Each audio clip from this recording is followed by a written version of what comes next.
Hello, everyone, and welcome into the Geek Garage podcast, the most inclusive, accessible nerd culture program on the interwebs. I am your host, David Dassaw, and joined with me once again is Mr. Zack Wills. Mr. Zack Wills, how are you doing, good sir? I'm so sorry to everyone who's listening to this.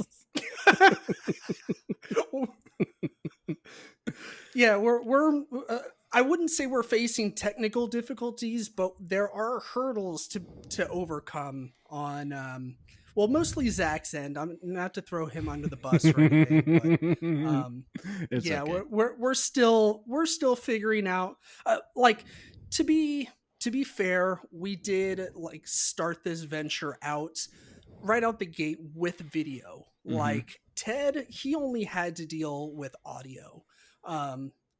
And so far the episodes that you've been on have been both video and audio, and so you've had to overcome twice the amount of hurdles. So you should really be giving yourself a giant pat on the back, right? No, not only do I despise hearing my own voice on audio, I have to look at my own face on video. So thank you, David. Thank you for this opportunity to really just take a shot to the self-esteem on two levels there. That's something. I appreciate that. Shot to the nuts.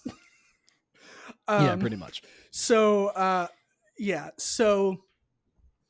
we announced. Actually, I didn't get a chance to announce it on all social media platforms. I will do that later, but I did announce it in our Facebook group this afternoon, which is Tuesday, the 14th of September. That we had a pretty big announcement for the podcast. And so here we are to friggin' deliver on that big announcement. So we're actually going to have a personnel change on the podcast. Isn't that right, Zach? Who? You? You didn't tell me shit about this. I got to do this full time? Are you kidding me? God damn it. I am not prepared for this shit. I have to drag a TV tray into my sunroom on a weekly basis to talk about bullshit. No. Well, buddy, you might as well make that TV tray a permanent mainstay. It is. And piece of decor. And I'm not kidding. It's a literal TV tray with a folded up beer box underneath it so it would balance. That's how professional I am on my end. Dude, if it works, don't knock it. I'm not. There is something to be said about shit that works, and that's really all there is to it, honestly. But no, so getting back to the matter at hand, Zach, what's up? my good friend Zach, who of course is here, he is going to be taking over Ted White's place as my co-host. May he rest in peace. For a permanent basis. He's not dead. Not yet. I'm kidding. God. So yeah, it's actually no accident or coincidence that Zach has been on the last episode and a half of the podcast. This has kind of been part of his trial run. Not that I really had much doubts to begin with that it would work out, and it's worked out fantastic so far. I've been nothing but over the moon with how the episodes have been going so far. And so I thought it was time to bring him on and announce it permanently, or announce it as a permanent thing. The reason why Ted is leaving, he's not in fact dead, contrary to popular belief. I didn't mean that. I like Ted. I'm so sorry for saying that. No, he probably would think it's funny as fuck. That would probably be a better excuse to him rather than the one that I'm about to give. But long story short, he's got a lot on his plate. He was being stretched pretty thin. He's working 1.5 jobs.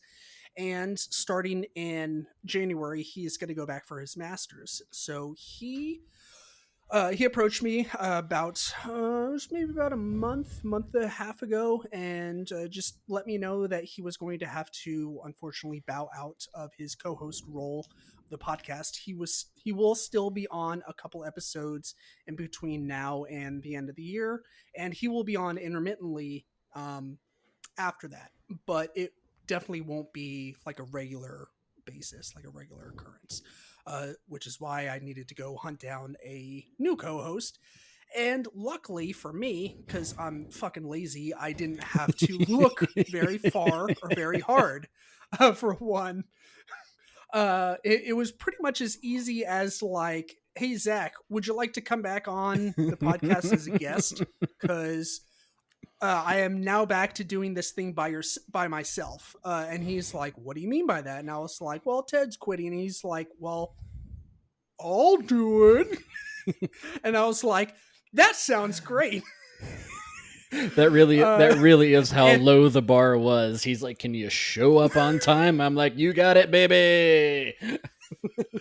it, I really did present Zach with like the lowest of fucking standards. I mean, it was kind of, I should be embarrassed by how low the expectations were that I set, but I I felt very grateful for Zach because he came back with like boom boom boom like all these bullet points of things that he thought would make great additions and revisions to the podcast, and I was like, all right, so let's fucking kick this thing off then. No, So I do uh, appreciate it. I have been wanting to get back into the podcasting thing because I do miss it. It is fun to do, but starting from scratch mhm, is honestly it's a bit of a bear. a bitch. In yeah, and a half. So Hmm. you having a platform to just jump into was a real treat for me, and I sincerely do appreciate it. I know I joke around, but Yeah. I am going to try to take it as seriously as I can, even though I don't really fit into this mold like most people. Like some people you could have asked like would have uh, fit better, but I'm hoping to like live up to what you expect. You know what I mean? Nah, man, you fit perfectly. There was no settling whatsoever. Like when you actually offered up your time for like a trial basis or a trial run, do like a set of episodes, and you'd be like, and try me out. If I don't work out, no harm, no foul. And I was like, yeah, sure, that sounds good. And like the more I thought about it, the more it just made sense, and like you fit perfectly within the realm and the zeitgeist of what this podcast is. Like you know a little bit about everything, which is pretty similar to my situation. I know a little bit about everything, kind of whole jack of all trades kind of deal there. So yeah, it was a no brainer once I really considered all the facts of the matter. So yeah. Of which there So were welcome very aboard. few. I appreciate it. Thank you so much. Your onboarding package should be arriving in the mail very soon. It's just a box of dog poop. That's all it is. It's an envelope with a picture of you going, "You did it." You did it, Jeffrey Bezos. Jeffrey Bezos. Still dreaming about that, by the way. Congratulations. Aren't we all, buddy? Hmm. All right, so we got all that business out of the way. Um this is normally the part of the episode where we segue into the Facebook poll. However, we do not have one. There was no Facebook poll this week. Uh, congratulations. So there are a couple of like side topics that I set aside for us to talk about.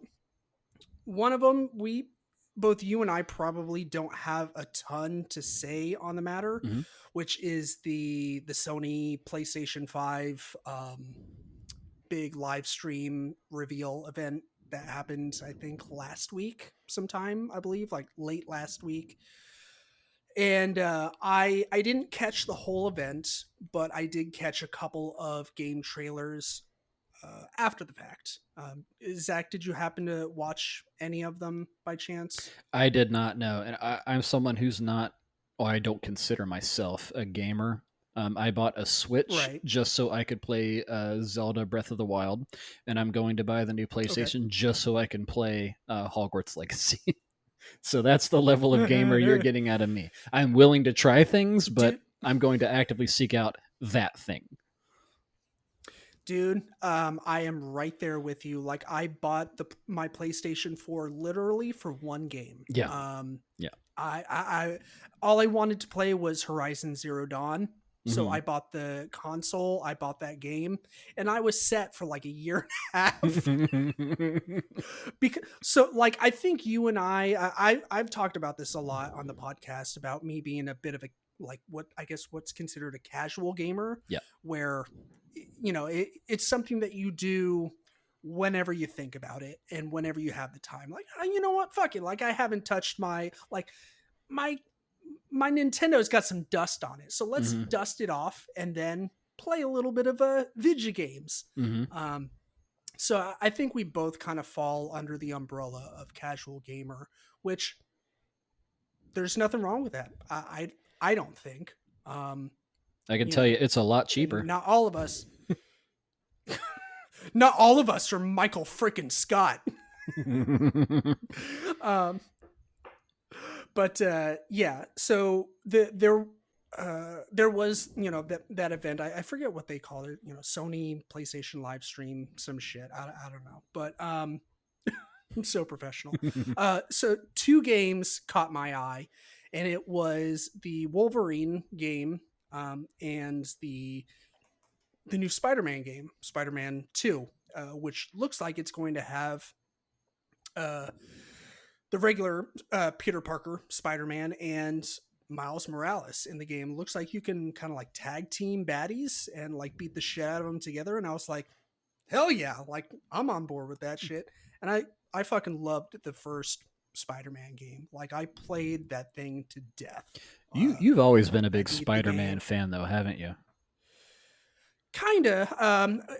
Not necessarily when it comes to the video games. Like it's not like I've played all the video games in existence, but Spider-Man, like in general, is one of my favorite like comic book characters. One of my favorite characters from the MCU.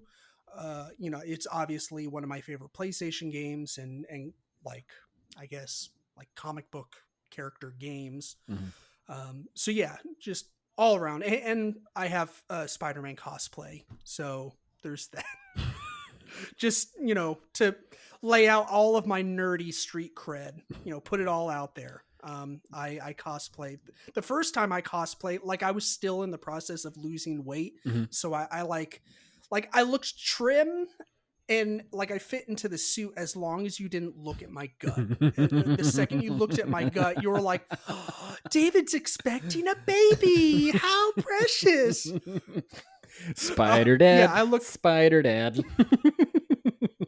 Yeah, like I looked in. I was like, look in the mirror and say, "What's up, you useless fuck." um. So yeah. So those two games, I'm pretty psyched for. And it looks like Venom is going to be the bad guy in the new Spider-Man game. So I'm pretty excited about that, to have Venom as like the actual bad guy. So that'll Without be knowing pretty cool. anything about like the Spider-Man universe, Venom is scary Mhm. as shit as like a villain. Dude, you ain't kidding.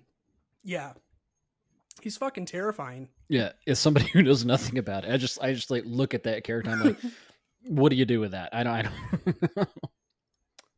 Nah, he eats people. Yeah, yeah. It's not a good look. No. I mean, if you're looking to stay alive, it's not a good look. Best to just steer clear. Um, but yeah, and then in other news, last week we did get our very first trailer for the Matrix Resurrections. I don't know if four Matrix 4 is part of the official title, but I think they're just going for Matrix Resurrections. Mhm. Um, Zach, I don't know how you feel about the Matrix franchise. I think we talked a little bit about this in our bonus episode, maybe. Yep. Um, but I'm fucking stoked about this movie. Like, I'm a huge Keanu Reeves fan. I love the Matrix franchise. So I am pumped for this. I was pumped already, and then I saw the trailer, and I was like, "Nope, sold." Like, give it to me right now. Put it in my brain. No, first of Um, all, if you don't like Keanu Reeves, you're broken, and I'm sorry. Second, like yeah, you're everything, wrong. yeah, like you're just wrong. Sorry. Like everything to do with this podcast, I look at it as an opportunity to learn, which I appreciate. So I'm actually going to go back and revisit the Matrix Hmm. franchise because it really has been a long time since I've watched any of those. Yeah. So it's funny you mentioned that. It had been about, I want to say, a year or so since the last time I watched the first Matrix movie. Ted and I watched it when we did an episode a while back when it had its, I want to say, was it 20th or 25th anniversary, something like that. And Yeah, so I just watched that one, but I didn't go through the whole franchise, watch 2 and 3.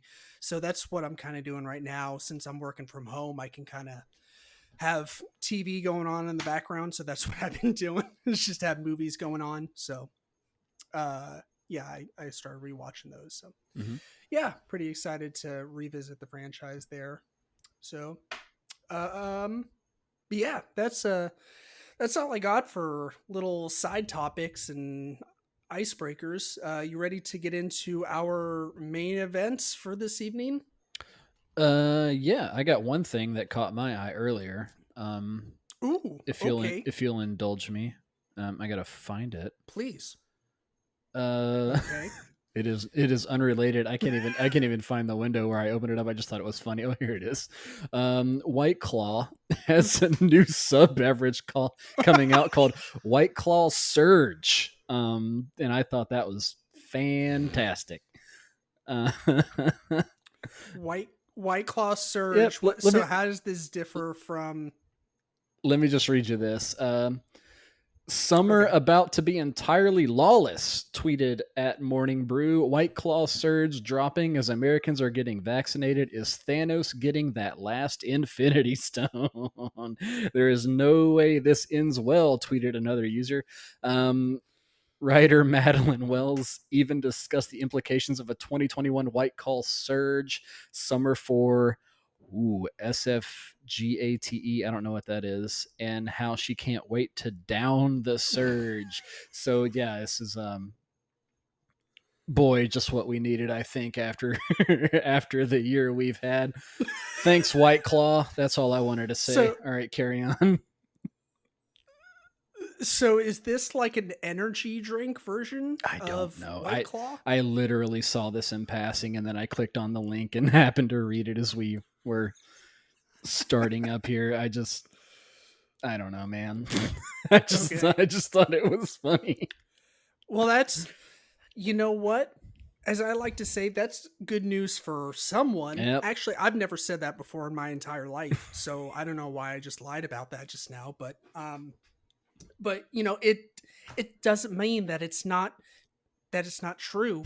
It is true for someone, Mm-hmm. and there's some basic bitches and bastards out there, or I'll use the word bitches for all pronouns in this context. There are Mm-hmm. some basic bitches that enjoy some White Claw, and there's Mm-hmm. nothing wrong with that. When I first started drinking, I was all about the bitch beer. Your malt liquors, your like your Yeah. Yeah. Yeah. Yeah. Seagrams, Yeah. Yeah. Yeah. Yeah. uh, like uh, like that come in the 4 pack that you get at the very end of the beer aisle at Walmart. That's that's how I got started on my boozy journey, and now it's just all about the hard liquor and beer, baby. Life broke you down, huh? But it did Yeah. actually. It was like, David, it's only gonna get worse. So let's break out the hard stuff, baby. No, life Now it's life like, if is you say so. relentless. Yeah. No, I'm the basic bitch in that I like the Real Housewives series. I like watching the reunion episodes with the wife. Oh, Yeah.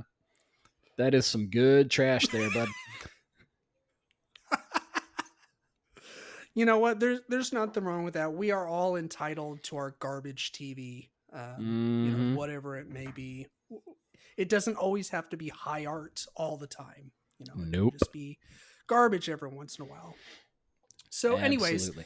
uh, yeah, let's get down to the nitty gritty, the brass tacks, as it were. So we are starting a brand new ongoing series, or a series that will soon to be ongoing, uh, where what did we decide to call it? Our marvelous adventure or marvelous journey? Emphasis on Marvel. I don't even know. Um, Zach's Magical Marvelous Adventure, because I've never actually gone down this road because I couldn't be bothered and I'm a dad with a job. I don't know what you call it. yeah, we're gonna have to shorten it somehow because I don't know if there's a character limit on episode titles, but that probably breaks the character limit somehow, some way. Um, but yes, so Zach actually came to me with this idea when we first started game planning for episodes to do in the future, and uh, well, Zach, did you come to me with this idea, or did we just kind of like, were we spitballing and we were like, let's rewatch all the Marvel movies, um, in not theatrical release order, but in timeline order, I think I came to as it's you with curated it. on. Yeah, I think I was the one that brought it up because it's something that I've wanted to do, because it's like I said, it's a road I've never gone down. I've always like respected and liked the Marvel movies, but I've never watched them with intent and actually tried to follow the story and actually follow like the development. Mhm. And I didn't want to watch it in release date because there's a lot of jumping around, so I actually wanted to watch it in an order that was Yeah, sequential to the story. And we found out that Captain America: The First yeah, Avenger and Captain Marvel were the first two steps there. yep. And so that's what we're doing. For the most part, it will be every episode will be two movies, and we will be watching the movies and then talking about them in once again not theatrical release order, but the order in which they fall in the timeline of the MCU. Hmm. More And importantly, if you are through the curious, lens of somebody who hasn't seen them yet. I will add that. yes, yes, that is also very important to add. Um, but yeah, if you are curious about the timeline and which movies go in what order, Disney Plus does have this list curated on in the Marvel section of Disney Plus. So if you just go there, or you can look it up on the internet, there's like a billion websites um, that have it listed in timeline order. But yes, thank you, Zach. You said that you did mention that we are covering today Captain America, the First Avenger, and Captain Marvel. Yes. Um, and yeah, so right off the bat, which were these movies new to you? As in, you had not seen them before at all. Period. Yeah, I'll go ahead Were and either of say, them brand new? yeah, yeah. I'll go ahead and say, yeah, I had seen bits and pieces. Just I think the wife was watching them on the TV, and I just happened to be in the room or something like that. But I've never actually sat down and watched them before. So yeah, I'll call it my first time. Okay, and first time for both. Yes. Okay, cool. Keeping with the whole timeline order thing, we of course will tackle Captain America first. So, Captain America was released in 2011, was directed by Joe Johnston. The cast is Chris Evans, of course, as Captain America. Hugo Weaving was Red Skull. Haley Atwell, she was um, Margaret Peggy Carter, and of course from What Ifs, Captain Carter, one of my favorite episodes, and then Sebastian Stan as pre Winter Soldier, basically. So, um, Yeah. and yeah, so Zach, why don't you hit me with some of your general surface level, tip of the iceberg thoughts and feelings on this one? Did you dig it? Yeah, Did you not dig it? You dig it a you little want bit? some hot takes, some in-depth takes here. Yes. Now, broad strokes, I liked Sure. the Captain America movie, First Avenger, more so than I did the Captain Marvel. For me, Okay. it felt more, I don't know, it felt like a war movie almost, which I like, and it felt like Indiana Jones, and sometimes it felt like Saving Private Ryan, and then it was just a, I love the sets, I love the design of the costume, I love the everything about it was just really really good for me. I think Rotten Tomatoes has it here at a 80% with an audience score of Okay. 74%. And that tracks as opposed to Captain Marvel, which they had it like a, you know, pretty much the same, but Captain Marvel just didn't hit the same for me. But I really liked Captain America: First Avenger more so than I did Captain Marvel.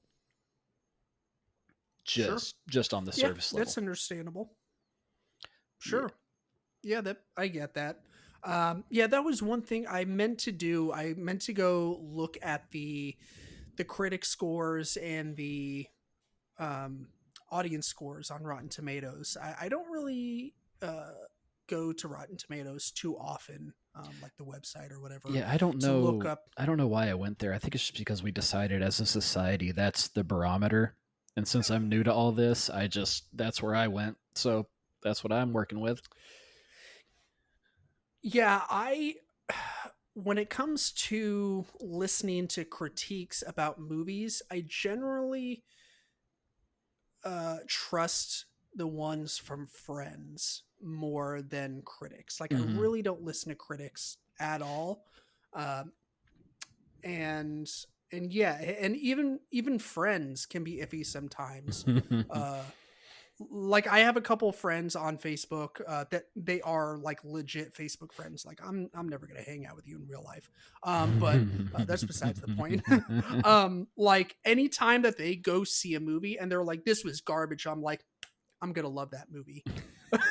Well, you get into the Like it territory just of it gets real uppity where they're like, actually, and it's like a lot of that. And actually, Mr. Neckbeard. yeah, I it's a fun movie. It's a Marvel movie. Like you know what you're getting into, right? Even if you're like a fan of the comic books and Yeah, in the storyline from that, you know it's a Marvel movie. You know it's supposed to make money, so it has to appeal to like a broad audience, and it's going to have a lot of the tropes and stuff, which we can talk about later. But you know what you're getting, and I think if you get bent out of shape that Disney wants to make money, I think that's more on you than it is the story. precisely. Yeah, Yes. yeah. So how did you feel about watching Captain America as the first entry into the MCU? Like, did you? I know this. Like, you don't really have much to compare it to in terms of like other Marvel movies, Hmm. and you haven't seen it as a whole.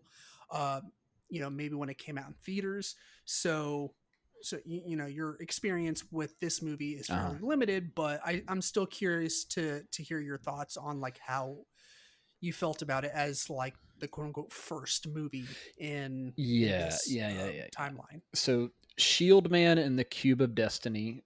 Watching it for the first time, I'm drawn to I'm drawn to characters like Captain America, and I'm drawn to characters like Batman and Iron Man. I think because they're Mhm. grounded in like a real person, well, quote real person. You know what I mean? It wasn't like Yeah, Thor who was born a god, or like I don't know, pick another one. But yeah, I like that they were something that was made greater by something else. I don't know why I'm drawn to that. That probably says something about my personality, but I did like that. Um, so the storyline from like the little guy who wants to go fight for his country, like the whole thing is very like, I'm not gonna say propagandic because I'm sure the original character when it was made was probably pretty propagandic, and I actually got some notes on that from like the original comic book stuff. But um, sure. seeing just a good old fashioned American punching Nazis and winning the war type movie that was pretty great. I mean, it feels good, right? And Yeah, just to see like that scene when he's like strapped down and like injected with the serum, And then he's like in there Mhm. screaming like, no, I can do it. And then they open up the thing, and then he's like the character that we know as Captain America. Was I'm not going to say, as someone who has more or less given up on that sort of physique as a dream, you know what I mean? That was partly because I work at a job and I can't go to a gym because of the pandemic, but just that was I don't know, that was kind of funny to me seeing that, like, okay, all right. But Yeah. as the first step into Um, into like the Marvel universe, I picked up on some stuff that I just absorbed through cultural osmosis, like the Tesseract and the stuff that I'm going to see down the line. sure. Like I know about Winter Soldier just through being alive, right? So I know that Bucky's going to pop up later, Right. and when he like fell off the train, I was like, okay, obviously I'm going to see him at a later point. But overall, man, Mhm. I did really like the movie, and I love the character. Like it's pretty Yeah. cool concept. Like he gets injected with the serum, and not only does it make him like super strong, and he's like his reflexes are like super fast, but not only it made like the good stuff in him better, which I think was a line from Doctor God, what was that Mhm. guy's name? I can't remember, but he's like, it's going to take the good stuff in you and make it better. Um, I can't remember, but it's that was like he's like the ultimate good, right? That's Dr. like what they're Ers going for. is it Erskine? I don't know. Captain. It's gonna bother me, so I'm currently looking it up. Because we have the Actually, internet in front of us. Actually, yeah, okay, so yeah, played by Stanley Tucci, Doctor Abraham Erskine, mhm. Yeah, Erskine. Yeah, so no, you're correct. He did have that really great line where he talked about the serum and how it's it just makes you more of who you already are inside, which is I think kind of a cool concept and a cool message at the same time, Mhm. to where like it's not going to make you something that you couldn't already be. I mean, like, yes, it gives him like superhuman, like super soldier capabilities, like a lot more strength. It makes him taller, but like, you know, if he was a piece of shit, like it wasn't going to like make him a good guy. So yeah, that's really cool. A really cool part of the story that I like. And we actually get a lot more discussion and a little bit more backstory about the super soldier serum Mhm. in Falcon and Winter Soldier. Okay. Zach, I don't know if you watched any of the Falcon or Winter Soldier. I know No. you've said it's been kind of hit and miss for the majority of the MCU for you. So Yeah. yeah, so maybe we'll end up. I mean, they do technically have those shows roped into the timeline order. So if you want to rope those into this series, we can definitely do that. So Yeah, that's fine. Whatever you want. uh, But as far as this movie goes, I noticed a lot of things that were cool. Like one of the opening scenes when they were like cutting into the ship with that laser cutter, and they go to like mhm, the inside view of the ship when the piece falls from the ceiling. There's like a honeycomb pattern like to the area that they cut out. I was like, man, that's a nice touch, right? And then there's other stuff that were like right. that like had the old every trope you can think of from like a sci-fi movie, like when they were cranking up the dials when they were injecting them, there's like sparks flying, and there's like big dials with big knobs and just things going, we're at 100%, just all that was fun. Like you have all that stuff Yeah. built into whatever movie that is of this theme. That's kind of cool. There was some stuff like Hmm. when they were doing the chase scene with the guy who was in the room who turned out to be like a Hydra spy, right? And they're running through the alleys, and this is Yeah. where like Captain America gets to showcase like his new abilities. So they had some running, and they had some jumping, and then they had some like strength attributes, and then there's a submarine for some reason, so now he's swimming and getting to show like how he can swim and like punch through glass underwater. So there was some some instances that were like Yeah. a lot of fanfare, but it was a really good time, honestly, watching this movie. I don't have really any complaints. There was one thing. So do you remember like when they were flying and Howard Stark is flying the Beechcraft Model 18, I think it was, into like enemy airspace, right? And then Captain America jumps out in the midst of all the the flash, or what do they call those? The anti-aircraft stuff. There's a name for him. I can't remember, but he jumps out, right? So the fact they were flying to that Okay. location and he finds the people that are in the base Hmm. and he frees everybody and they like take over the base just in an overall like blitz, right? And then later they show them Right. marching back into base where Tommy Lee Jones is with I can't remember her name, but Yeah.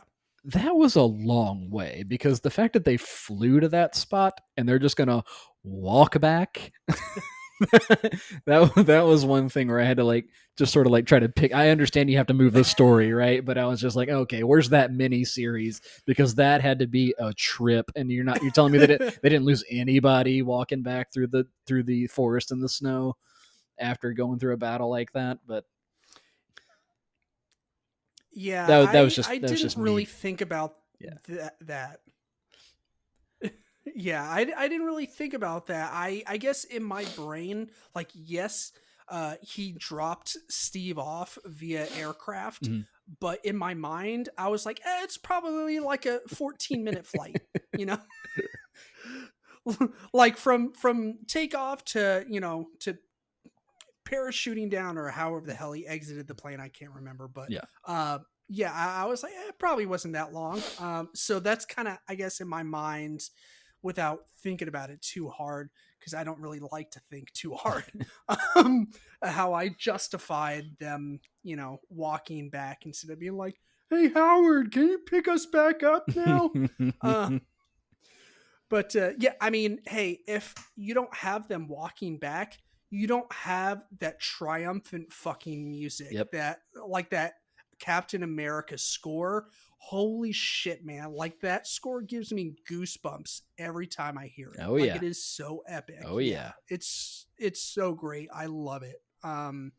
That's probably one of my favorite things about this movie is the score. Like, I mean, it is just an all around like good, fun movie, but the score is definitely one of my favorite aspects of it So for sure. let me ask you this. There was one instance where he was sorting out his new gear with Howard Stark, and there's the mention of vibranium, which is what his shield is Hmm. evidently made of. I didn't know that. So that's the same vibranium, Yeah, I guess, from Wakanda, I'm guessing. Wakanda. Yep, And Howard yep. Stark said, "What you're holding there is all we got." So I'm interested to know, and this is probably a Michael Painter question who couldn't be here. How did that come to there? Do you know what I mean? What was that timeline? Because if you look at it How did in, they acquire it? yeah, like if you look at in the storyline, Black Panther's a little further down to the viewer. You know what I Yeah. mean? So how did it get there? I don't understand that. So I am not 100% positive about about that. I don't know if that question really ever gets answered Hmm. inside the MCU. You are correct. Michael would be the person to ask regarding this question. However, what I can say without giving too much away, there are mining colonies surrounding the outside of Wakanda. Okay. Um, and Wakanda is, just a little bit of backstory. Once again, not giving out any spoilers. Wakanda, like, you have to have like a secret passport to get in. You basically need to fly into it with like a ship made out of vibranium in order to get in and access it. So there's like mining colonies surrounding Wakanda that mine for vibranium, any vibranium that might be accessible um, from the outside of Wakanda. It's not much, but it is there. So my guess is that there had been mining colonies for a very long time, probably for centuries, within the Marvel universe, and that's how they came across it. Like Hmm. he said, it was very little. Hmm. So you know, so like I said, it's it's not like an abundant thing Hmm. yet, but we'll definitely get there whenever we get to Black Panther. Yeah. So yeah, I was actually sorry, I didn't mean to cut you off. No, I no, was no, just no. gonna add a little addendum to this. I was looking at the trivia in IMDb, and apparently, what they wanted to do originally in the movie, because this is canon from the comic books, is they wanted to state that the shield is made from partially from vibranium and also from adamantium, which is Wolverine's claws. Is what Yeah, yeah, his yeah, yeah. claws are made out of. But since 20th Century Fox owns the rights to all the X-Men shit, they could not say the word adamantium in a Marvel MCU movie. So they just had to go with vibranium, which I think is fucking hilarious. Um, it sounds so goddamn childish to me. I don't know It how is what you it perceive it, is. but That's just lawyers doing what it is what it lawyers is. do, you know. Yep, that's about it. Let me see if I jotted Um, down anything else that kind of stuck out to me. sure. Apparently Red Skull's car has NOS, which I thought was fun. When they were like running up behind the plane and he pushes a button and it just like jumps off, you know. The big bombs in the Right, plane that yeah. had like the city's names on them. That was kind of a fun, I guess, throwback to World War II because that was a Yeah. practice, you know. Let's see. Hmm. When Red Skull was destroyed, um, like was he like gone because he just kind of like goes up, and I understand like I don't know like what the Tesseract does. All I know is it's referred to as the crown jewel of Odin's treasure room, I think they call it. So I don't know like what it does, but as he's holding it, Hmm. he's just like goes like up. So I don't know what happened there. Have you seen any of the most recent Avengers movies? Avengers Infinity War and Endgame? No, no. Okay. So don't spoil Those anything. questions will be answered. Yeah. A lot of those questions will be answered in due time. Okay. So yeah, so we'll put a pin in that. There definitely are questions to those answers, but I can't answer them without spoiling like the rest of the Okay. franchise. I'm I'm not gonna lie, I'm gonna So laugh my ass off if I get like all the way to Endgame and Red Skulls. They're like, "What up, fools? You remember me?" be like pull up in like an ice cream truck. Do, do, do, do, do, do, do, do. What's up, motherfuckers? You don't want a fudgesicle? Shit. Okay. Well, uh, one other thing I wanted, I don't know why I thought this was just a funny throwaway line that I totally forgot about. Like, I think one of the hidden gems, and or not really a hidden gem, but like just one of the treasures in this movie is Tommy Lee Jones. Mm-hmm. He doesn't play like a huge role, but he does have a decent amount of screen time. And there's the scene, I think you were just talking about it, where they're in the airplane hangar, they're trying to catch up to Red Skull in the plane, and they're in like Tommy Lee Jones's car. And Haley Atwell's character, Red Skull's Agent car. Carter, she's like, okay, yeah, my bad. She's like, go get him, and he like kisses her goodbye, and he like looks to him, and he's like, I ain't kissing you. It's just Tommy Lee Jones playing Tommy Lee Jones, and as I was jotting down notes for this movie, Yes. like early on, within like the first few things I jotted down, I just wrote Tommy Lee Jones is the best, and then I moved on. Oh no, that is 100% accurate. Yeah, Tommy Lee Jones is the best. that's He's that's so my great. note for Tommy Lee Jones. who doesn't fucking love that guy? But I did write down, and we can get into like trivia if you want to. But I wrote down because I saw the plane and me doing what I do. I was interested to find out that was a Beechcraft Model 18 that he jumped out of when he Okay. was it when he was like trying to find the prisoners or whatever. The pistol that he Hmm. uses, I'm pretty sure was a 1911. For anybody that's into firearms, it's was common in World War II. The Harley Davidson that he rode Okay. was a Harley Davidson WLA that was apparently manufactured for that time in the war. Fun facts.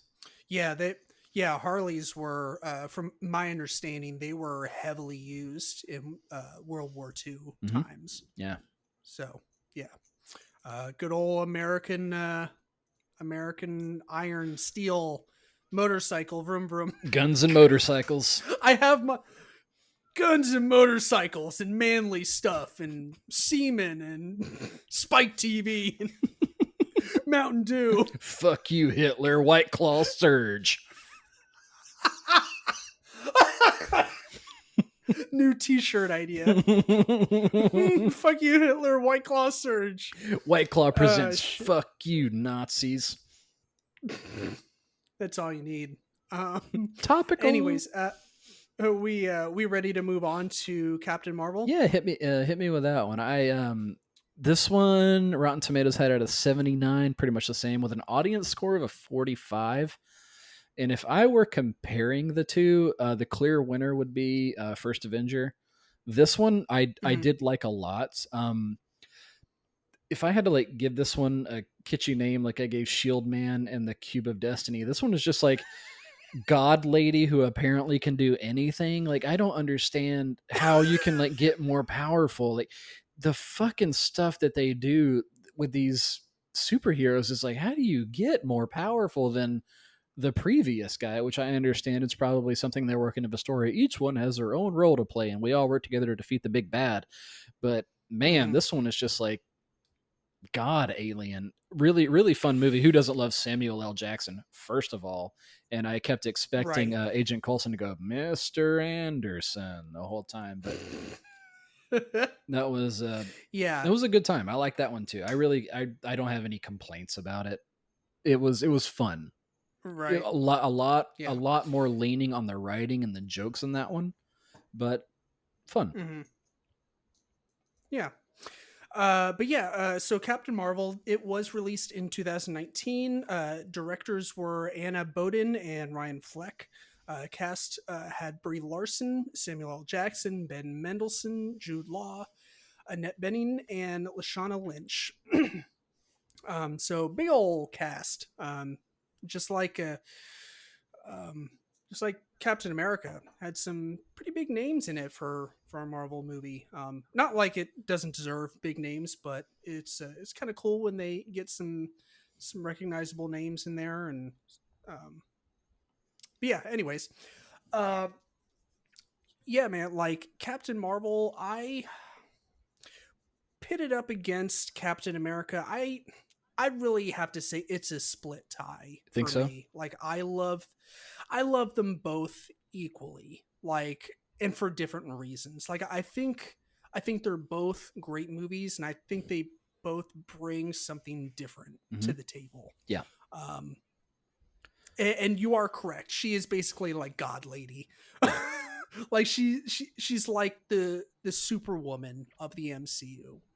Her powers are just absolutely nuts, and it's only going to get better over time because this movie is, she's becoming, for lack of better words, like self-aware, because she had her memory loss issues and all that, and so she's rediscovering herself. She's discovering slash rediscovering her powers.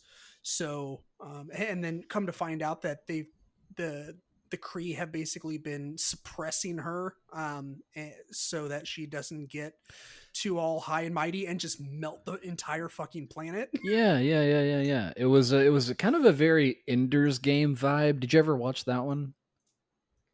I did not. I know what you're talking about, but So it was like, yeah, I never got around to. There's this species that is a pest, and we have to destroy him, and we're constantly at war with them. But it turns out Hmm. they're the victims in the whole scenario, and we're the bad guys. It's like a Oh, okay. colonialism, patriarchy message, like, oops, we've been wrong the whole time type of thing, which we're slowly learning, I think, Mm. as we move along. But yeah, that was something I watched, God, way back when. I haven't watched that one in a long time, but the whole concept of like the light speed engine and having to recover it, like I said, I liked it. It had a lot of fighting on trains and perilously hanging off of things. There was Hmm. one cool thing that I want to point out before I forget it, and I didn't bring it with me, and I meant to. There's actually a cameo early on um, when she gets down to C-53, I think they call it Earth. It's as she's walking through like a train Hmm. station. There is a comic writer that has a cameo.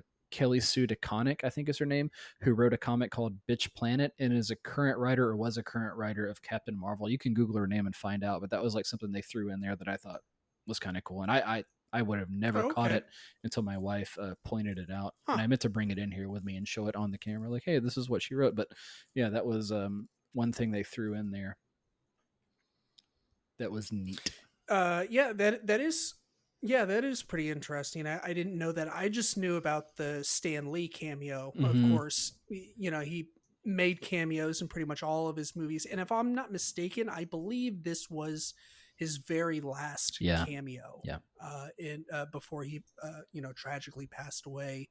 I mean, that dude, he lived fucking life to the fullest, and just um, made life just monumentally better for billions of humans on this planet, He with gave his writing a and lot. storytelling. He gave a lot to Yeah. people. And this, I think what he was reading, I think I read, was a script for Mallrats, I want to Yep, say. that is correct. Okay, yep. Yeah.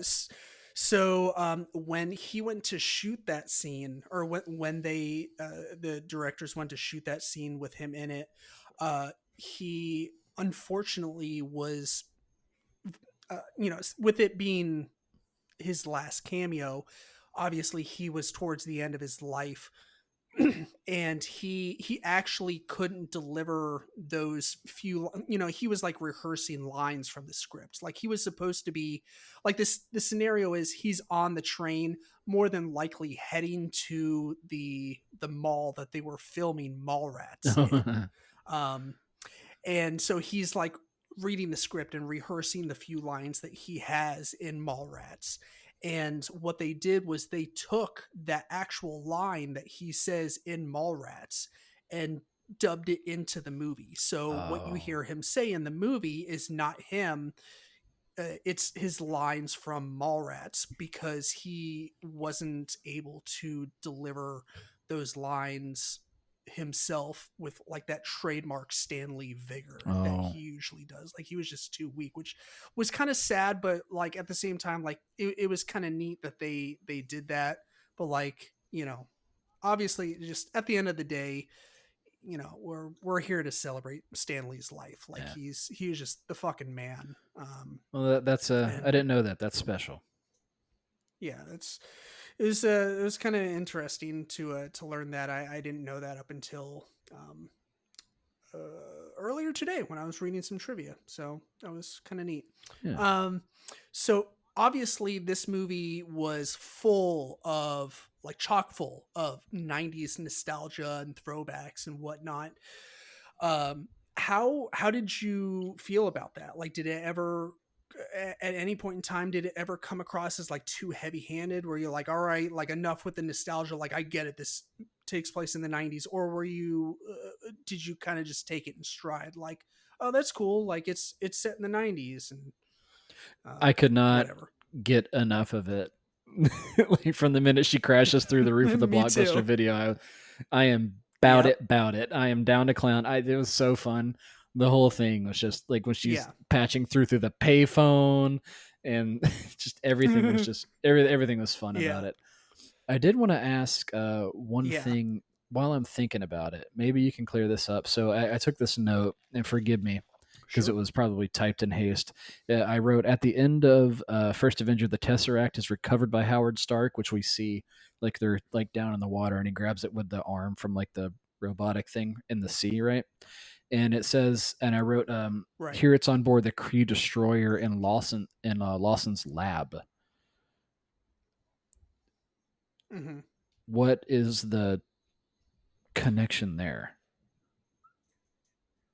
Uh, Not to be Socratic and like put you on the spot, but I was just wondering, like, did I watch them out of order, or because they're two completely different stories? no. Um, I'm trying to think.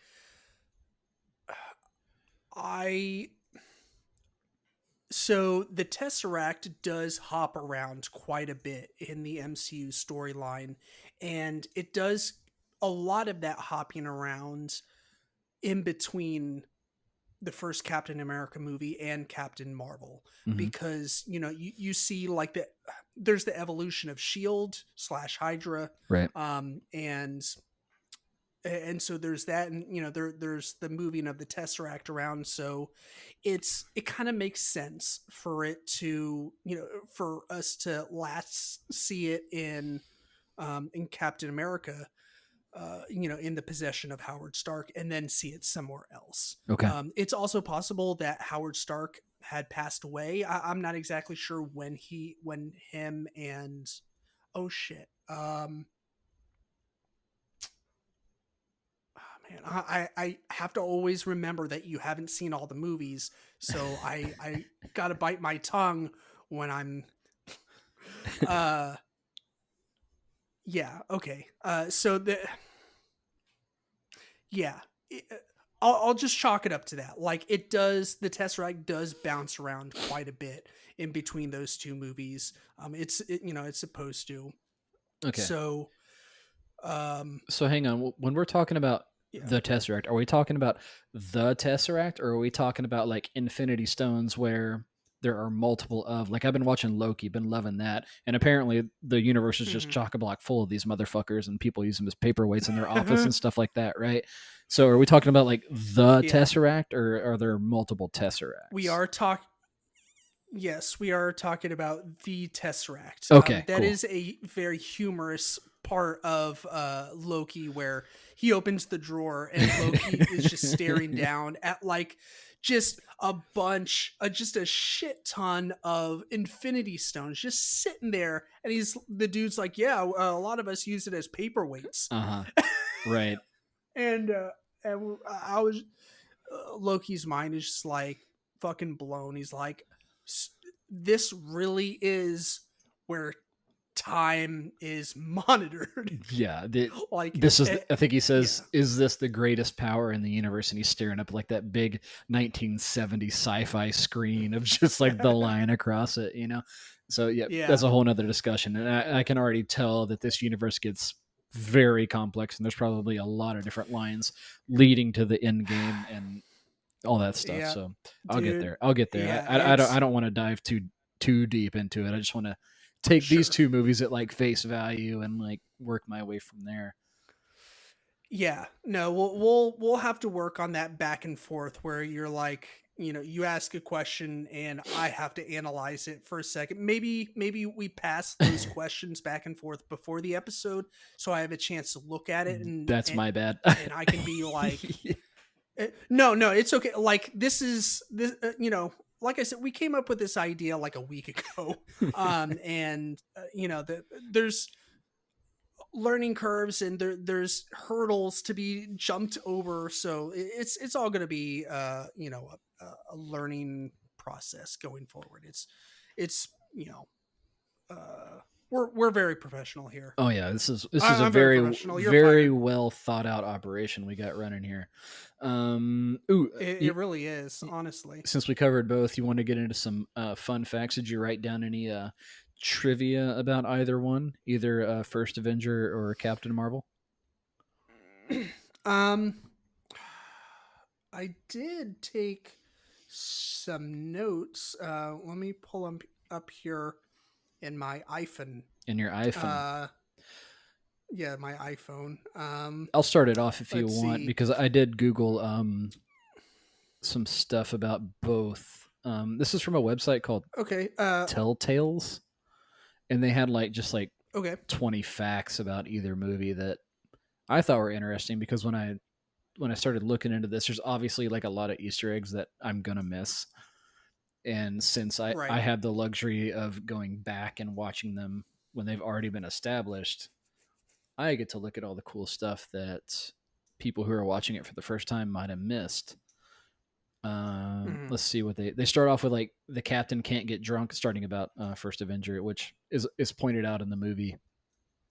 Um, Yeah. they say he's more than just strong; like he can jump high and run fast and all that shit. They do say like he's actually the fifth Avenger, which I guess is like if you watch the movies and release date. I don't really know. Didn't really look Hmm. into that. Sebastian Stan, Bucky actually auditioned for the role, but it was decided between like him and the writers that he wasn't a good fit for like Captain America, so he got the role as Bucky. So fun fact there. Right. Did you find your stuff? Hmm. Yeah. So I had I think I just had like two things for Captain America. So one, um, I thought this was just funny.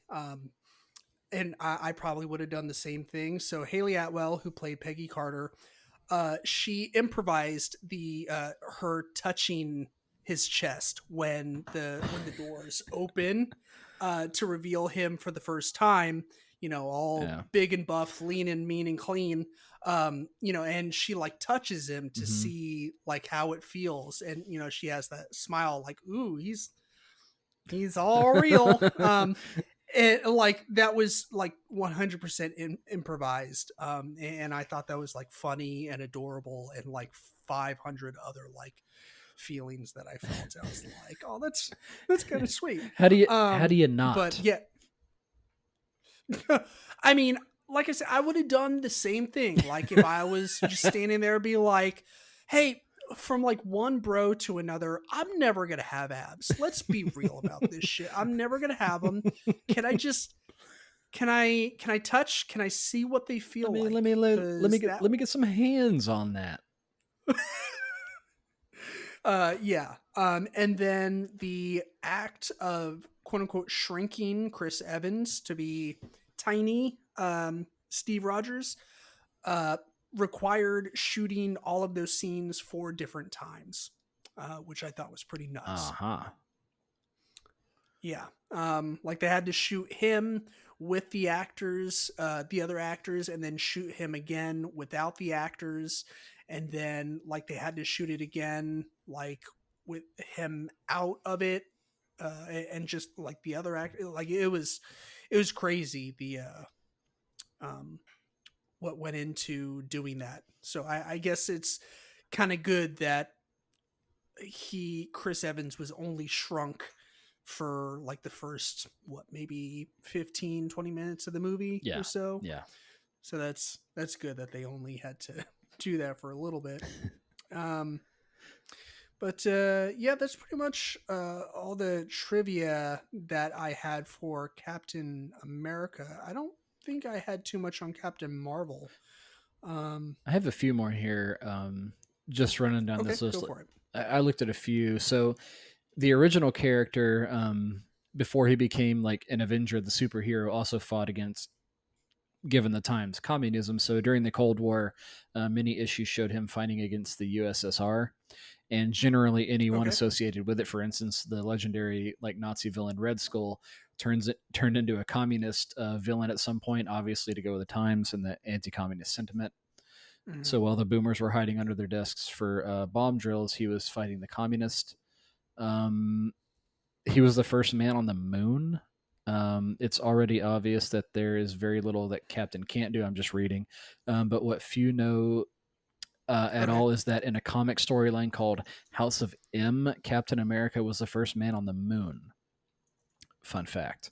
Hmm. Yeah, S- House of M is one of the most popular uh, comic book runs in like all of Marvel history. It's cited quite a bit. Okay. And it was thrown around quite a bit as like extracurricular reading whenever WandaVision came out because it directly ties into um, uh, to her storyline, to Wanda's storyline. So, Good to know. if I'm not mistaken, I did so not know that. um, Here's something that I think that I've seen clips of. It says Captain America can lift Thor's hammer. I don't know. That's probably something I'll see later, right? maybe All right.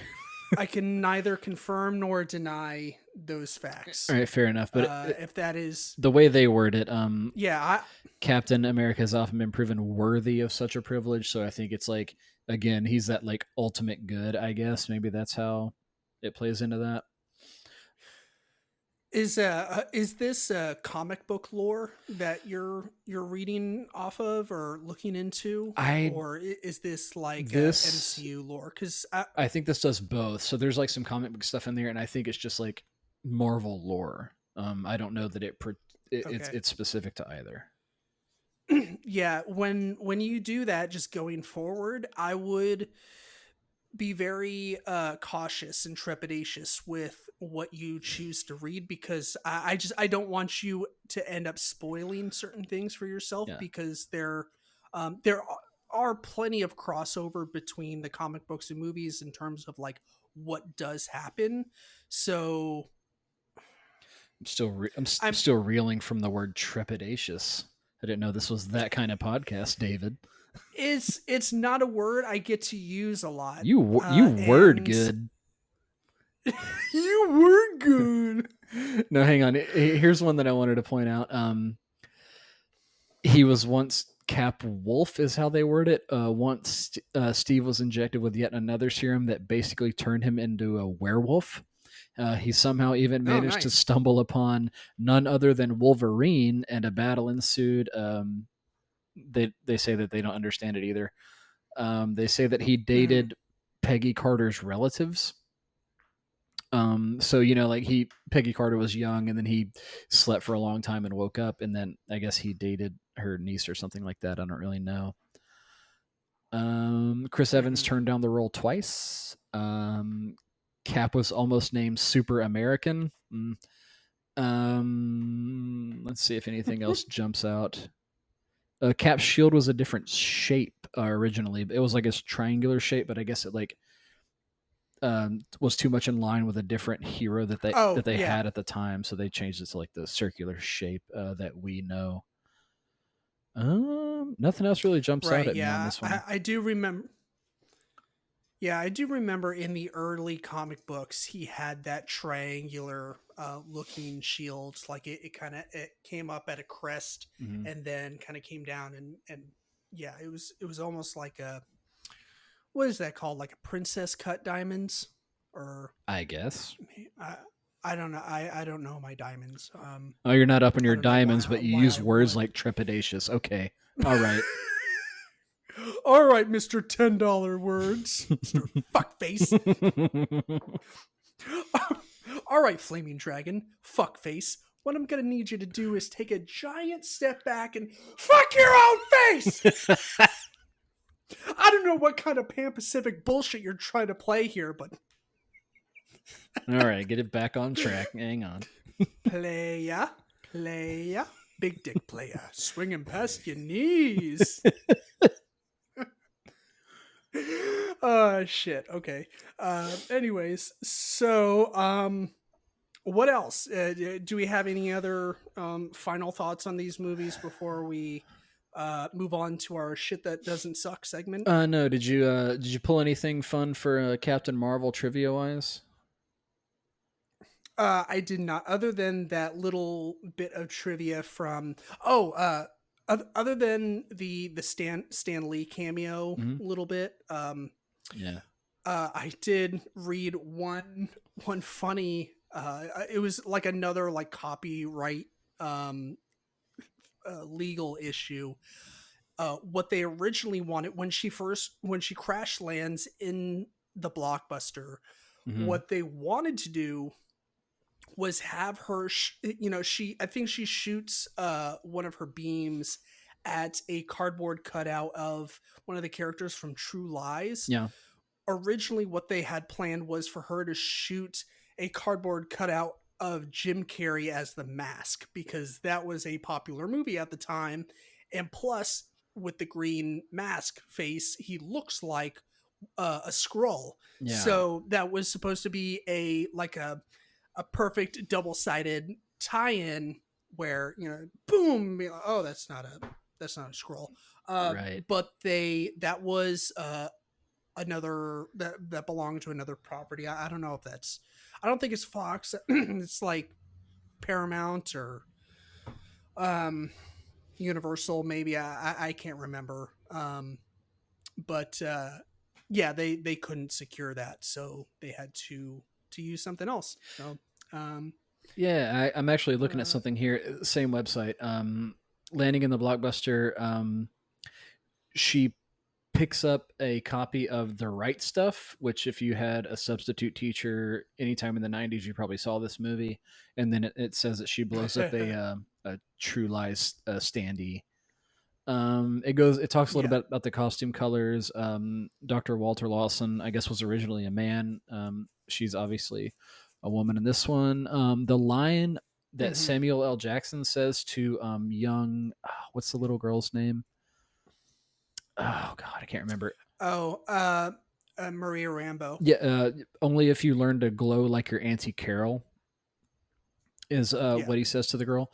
And funny enough, and I'm reading in the comics, Monica Rambo had a similar encounter. Oh, sorry, I said Yeah, Maria. yeah. My bad, Well, Monica. in the comic book, she had a similar encounter with cosmic energies like Carol.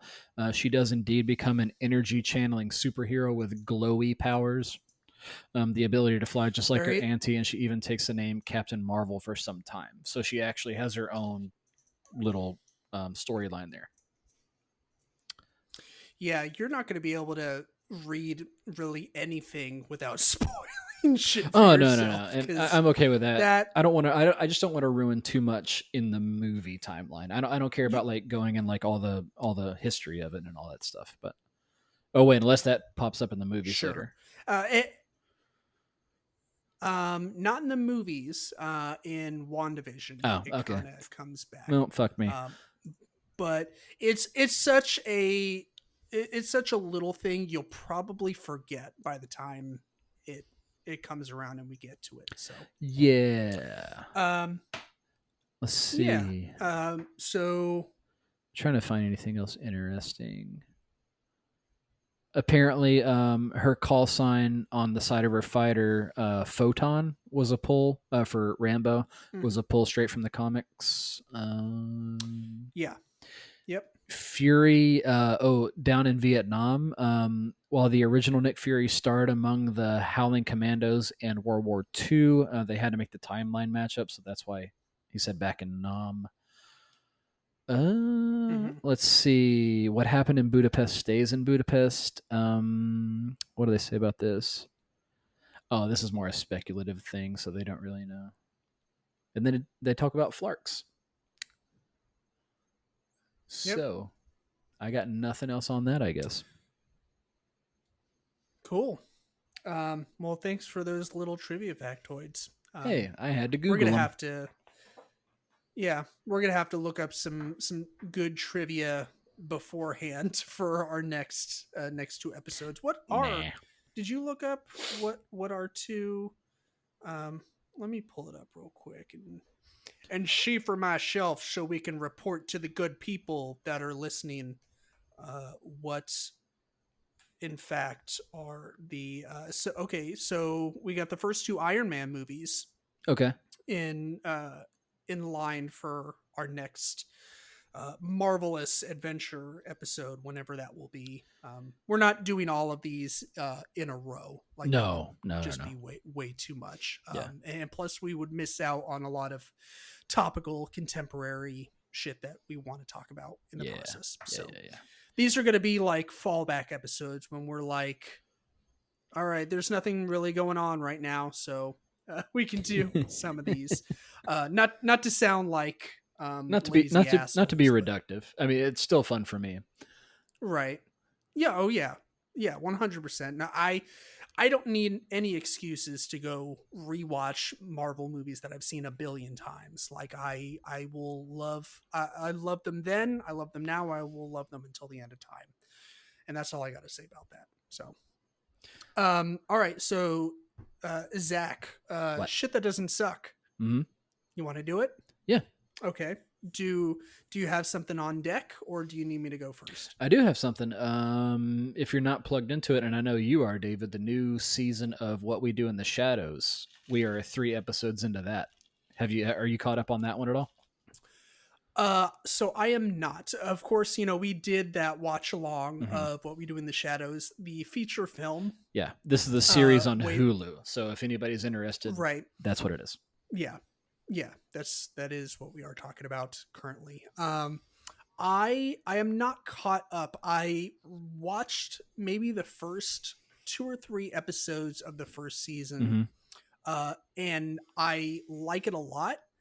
I just haven't had the chance to go revisit it yet. Yeah, Like it's just been one thing that pops up after another, and um, it is 100% on my watch list. I just haven't had a chance to go pick it up again. So, dude, I don't want to spoil anything, but the storyline with Guillermo that they're putting together, so good, mhm. so good. Yeah, You're gonna love that. dude, Taika Waititi, he can do no wrong. His writing, I don't know how much of a hand he has in the writing for the show, but uh, the writing and directing for the movie was just so fucking funny. Yeah, I loved it. yeah. Um, What you got? but yeah, anyways, so I actually have two, and because I have two, I won't spend a ton of time on them. So the first is I got to go see Shang-Chi this past weekend. Yeah. Finally, I was super excited. Finally got we found a sitter for the kids, which was incredible. Lindsay's parents were able to kind of keep them for a day and a half, so Lindsay and I could have some adult time for once. First time in like it's got to be close to like 6, 7, 8, 9 years, something like that. I don't know, but yeah, we went to go see Shang-Chi. Fucking loved it. Yeah. Just this movie, it lives up to the hype. Like I was excited for this movie to come out because I was excited about the all Asian cast billing and um, a more accurate representation of like Yeah. the Ten Rings and like the quote unquote Mandarin storyline and the Yeah. bastardization of that shit. So what? So Matt I was Damon wasn't looking available? Matt Damon. um, but yeah, I love this movie. I loved every second of it. It's one of my favorite origin stories now. Like it's so damn good.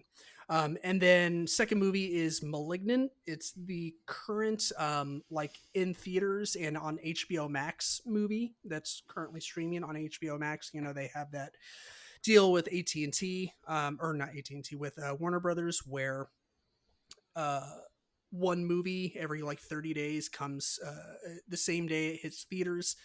It hits HBO Max for 30 days and streams there, and you have a chance to watch it. So you don't have to go out to the theaters. So I caught that. Fucking loved it. Totally took me by surprise. I don't even know I what was that kind one of is. expecting like yeah, so it's directed by James Wan. He did like Saw and Scary movie. I Okay. can't. Yes, yeah, it is a horror flick. So um judging by the poster, the artwork, and like the synopsis I read, I was like, kind of seems like a run of the mill like horror movie plot, and it's James Wan, so it can't be too bad. And oh, he also did the at least one or two of the Conjuring movies. I can't remember how many he's done of those, but yeah, this movie fucking ruled. I I loved it. It has a twist at the end Hmm. that, of course, I will not spoil. Um, it's just totally took me by surprise. This movie was great. So, yeah, that's my two shits that do not suck for this week. And yeah. Zach, what else we got before we sign off this bitch? Anything? Any final thoughts about Oh, anything whatsoever? no, I don't think so. I can't think of The anything. video kind of froze on your face as you were blinking, so it looked like you were Mr. Spicoli from Fast Times from Ridgemont High. Yeah. Mr. Hand. Yeah, I wonder if like when you do this, if the video is going to sync up, because I'm like super laggy on my end. I don't know if you're experiencing that too. It a little bit, but it shouldn't be too terrible. It since the video gets recorded locally on the computer, it's not like recording and then like saving. I don't know. It's fucking complicated. I'll try and explain it to you after the podcast so I don't bore our fucking listeners. Yeah, let's not part the kimono too much here. Right. And speaking of our listeners, dear listeners, thank you so much for tuning in to this episode. We greatly appreciate it. We appreciate you tuning in to every episode. Like always, you can find us on all social media, on all podcast apps. Leave us a rating and review where applicable. We greatly appreciate it. We also have a Patreon where we have awesome perks for donors, where you get like behind the scenes updates and a cool button and sticker set and discounts from our Etsy shop and early access to content and a bunch of other stuff. So yeah, check out our Patreon. All the applicable links will be down below in this description. And it's worth looking into if you haven't, to look at some of the bomb ass tumblers that David's been making, especially for like the Halloween season. Man. Those are I'm liking those a lot. So if you haven't, if you don't want to subscribe, just go take a look at those. Those are worth subscribing, I think. For are you doing any giveaways on those still or not? So I am not currently, but I probably will do one for the month of October. Yeah. For one of the horror tumblers, just because so many of our listeners are huge horror fans. And I do plan on making a shit ton of them. So, in hope that they end up selling really well. And those will be hitting the shop and social media here soon. So if you do stay up to date with the goings on Twitter and Facebook and our Facebook group and Instagram, they'll definitely be coming across there very soon. I just wanted to get a couple made so I could throw them all out there at once. Yep. But yeah, awesome. Thank you, Zach. Thank you, listeners. And as always, be kind, stay geeky, and eat lots of cheesecake. Bye-bye. Love you. Oh, I love you too, man. Bye.